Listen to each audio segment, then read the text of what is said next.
সকালে ভার্সিটি যাওয়ার জন্য রেডি হচ্ছিলাম, আম্মু রুমে এসে বলল, নিয়ান, তুই ভার্সিটি শেষে তাড়াতাড়ি বাসায় ফিরিস। কেন আম্মু? আমরা সবাই আজ আমাদের গ্রামের বাড়ি যাচ্ছি। আমরা সবাই মানে? আমি তো যেতে পারবো না, আমার এক্সাম এখনো শেষ হয় নাই, কালকে আমার লাস্ট এক্সাম। তুই তো আমাকে বলেছিলি তোর পরীক্ষা আজকে শেষ হবে। আম্মু কিছুক্ষণ কি যেন একটা ভাবলো, তারপর বলল, আচ্ছা, তুই কালকে পরীক্ষা দিয়ে পরের দিন চলে যাস, আমরা আজকে যাচ্ছি। আচ্ছা। আমি আবার বললাম, আম্মু হঠাৎ তোমাদের গ্রামের বাড়ি যাওয়ার কথা কেন মনে হলো? আগামী শুক্রবারে দিয়ার বিয়ে। কি বলো কি আম্মু, এত পিচ্ছি একটা মাইয়ার কিভাবে বিয়ে হবে? পিচ্ছি কোথায়, দিয়া তো এবার এসএসসি পাশ করেছে। এসএসসি পাশ করেছে বলে বিয়ের বয়স হয়ে গেছে? হায়রে গ্রামের মানুষ।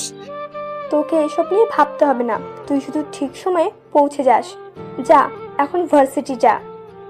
এখন আমি আমার পরিচয়টা আপনাদেরকে দিয়ে দেই। আমি নিয়ান আহমেদ, অনার্স লাস্ট ইয়ারের এক্সাম দিচ্ছি। দিয়া হলো আমার চাচাতো বোন, পিচ্ছি একটা মেয়ে। জানি না চাচা কেন এত তাড়াতাড়ি মেয়েটার বিয়ে দিয়ে দিচ্ছেন। পরের দিন পরীক্ষা দিয়ে বৃহস্পতিবার, মানে দিয়ার গায়ে হলুদের দিন। আমি গ্রামের বাড়ি যাওয়ার জন্যে ট্রেনের টিকিট কাটলাম সকাল 6:30 ট্রেন। তাই আমি ভোর 5টায় ঘুম থেকে উঠে রেডি হয়ে স্টেশনে পৌঁছালাম। এতদিন পরীক্ষা দিয়ে ইট পাথরের দুনিয়া থেকে বের হয়ে গ্রামের সবুজ পরিবেশে যাচ্ছি। অনেক খুশি খুশি লাগছে। আর অনেক দিন পর গ্রামের বাড়িতে একটা বিয়ে খেতে যাচ্ছি। গ্রামের বিয়ের মজাই আলাদা, যা শহরের বিয়েতে পাওয়া যায় না। সকাল 7টা, ট্রেন চলছে তার দুরন্ত গতিতে। আমার কানের ইয়ারফোন বাজছে রোমান্টিক গান। দুপুর 12:30 এসে স্টেশনে পৌঁছালাম। যেহেতু চাচাদের বাসা স্টেশন থেকে বেশি দূরে না, তাই ভাবলাম রিক্সা দিয়ে যাই। রিক্সা দিয়ে গেলে গ্রামের সবুজ পরিবেশটা ভালো করে দেখতে পারবো। রিক্সা চলছে আপন গতিতে। চারিদিকে শুনশান বাতাস, পাখির কিচিরমিচির সবুজে ঘেরা মাঠ। অনেক ভালো লাগছে। কিছুক্ষণ পর রিক্সা এসে থামলো চাচার বাড়ির সামনে। আসলে চাচা হলেন এই এলাকার চেয়ারম্যান, তাই রিক্সাওয়ালাকে চাচার নাম বলাতেই একেবারে বাড়ির সামনে এনে নামিয়ে দিল। গেট খুলে বাড়িতে ঢুকলাম। বিশাল বাড়িটা খুব সুন্দর করে সাজানো। আমি গেটের ভিতর ঢোকা মাত্রই শিহাব, মানে দিয়ার ছোট ভাই, আমাকে দেখে দৌড়ে ঘরের ভিতরে যেতে যেতে জোরে জোরে বলতে লাগলো, নিয়ান ভাইয়া এসে গেছে। আম্মু, আব্বু, আপু, সবাই এসে দেখো, নিয়ান ভাইয়া চলে এসেছে। শিহাবের ডাকে সবাই ঘর থেকে বেরিয়ে আসলো। সারা বাড়ির সব আত্মীয় স্বজন বেরিয়ে এসে আমাকে ঘিরে দাঁড়ালো। সবাই আমার দিকে তাকিয়ে আছে। আমি বুঝলাম না সবাই আমাকে দেখে এরকম রিয়্যাক্ট করছে কেন, আর সবাই আমাকে এরকম ভাবেই বা দেখছে কেন। দিয়াকে দেখলাম সবার পিছনে দাঁড়িয়ে আছে, আমার দিকে একবার তাকাচ্ছে আর একবার লজ্জা পেয়ে চোখ নিচে নামাচ্ছে। আমি কিছুই বুঝতে পারছি না কি হচ্ছে এসব।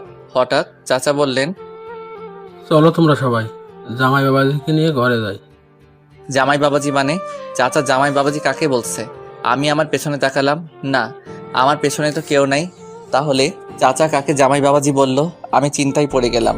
আমাকে চিন্তিত দেখে আম্মু বলল, এই নিয়ান, কি ভাবছিস এত? তোকে কিছু ভাবতে হবে না, চল ঘরে চল, আমি তোকে সব বুঝিয়ে বলছি। আম্মু আমাকে রুমে নিয়ে গেল। আমি বললাম, আম্মু এসব কি হচ্ছে? আমি কিছুই বুঝতে পারছি না। আর চাচা আমাকে জামাই বাবাজি বলছে কেন?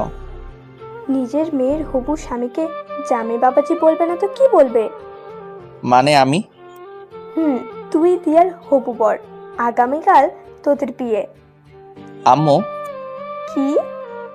আমার পক্ষে এই পিচ্চিটাকে বিয়ে করা সম্ভব না। হঠাৎ আব্বু রুমে ঢুকে বলল, কি বললি তুই? হ্যাঁ আব্বু, আমি এই বিয়েটা করতে পারবো না। আর তাছাড়া আমার কি বিয়ের বয়স হয়েছে? আমার তো অনার্সই শেষ হয় নাই। শেষ হয় নাই তো কি হয়েছে? বিয়ের পর অনার্স মাস্টার সবই করবি। আব্বু, আমি আর কোনো কথা শুনতে চাই না। এই বলে আব্বু আম্মু দুজনেই রুম থেকে বেরিয়ে গেলেন। পরের দিন একরকম জোর করে আমার বিয়েটা হয়ে গেল। রাতে আমি চাচাদের ছাদে এক কোণে দাঁড়িয়ে রইলাম আর মনে মনে ভাবতে লাগলাম, সত্যি কি আমার বিয়ে হয়ে গেল? তাও কিনা একটা পিচ্চি মাইয়ার সাথে। আমি কি পিচ্চিটাকে বউ হিসেবে মেনে নিতে পারবো? না, কোনোদিনও আমি ওই পিচ্চিটাকে বউ হিসেবে মানতে পারবো না। আমি অনেকক্ষণ হলো ছাদে দাঁড়িয়ে আছি। ঘড়িতে দেখলাম রাত 12:35 বেজে গেছে। পেছন থেকে হঠাৎ আদিবা, আমার ছোট বোন, ডাক দিল, ভাইয়া, তুমি এখানে? আর সবাই তোমাকে সারা বাড়ি খুঁজছে। কেন? আমাকে কেন খুঁজছে? সে কি, তুমি জানো না তোমাকে কেন খুঁজছে?